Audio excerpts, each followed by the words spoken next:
Tracy says, Tracy McElfresh here in my Rosewood Art Center studio, where I'm getting ready to make some memory gifts for people.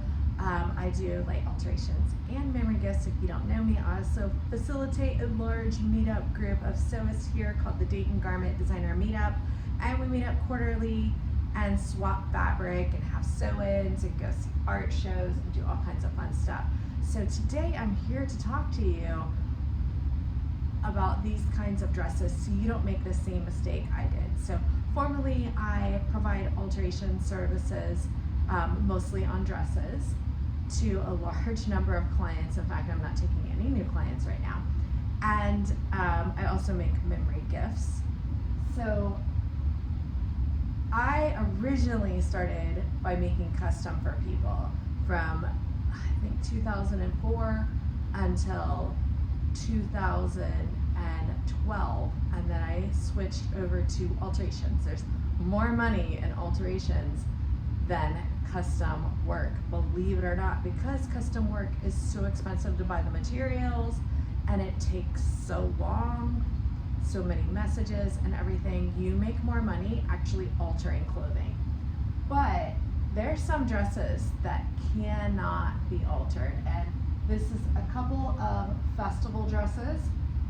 They're quite beautiful. Perhaps you've seen these kind before being sold at festivals, but I've also seen this in shorts.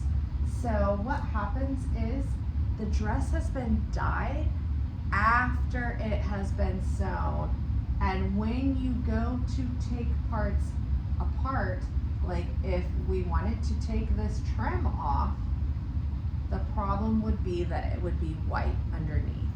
So, and I've seen this in other garments, so always check, peel up a little bit before you get started and make sure it wasn't dyed after the fact. A few telltale signs that it was dyed after the fact is that this dye is over the lace. So for this one, that is how I can tell.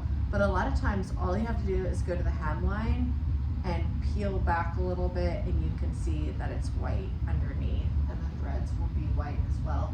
So for these two dresses, of course the white one is white. I would be able to take that in. But for these two dresses, we were merely fixing the straps and making the straps tighter. They were 4.5 inches too long. And she's like, they're driving me nuts. I'm like, yeah, they're driving me nuts just looking at them.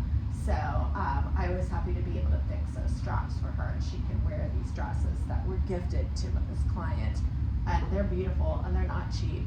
There's a lot of material in them, and they just have a beautiful flow. Very comfortable to wear.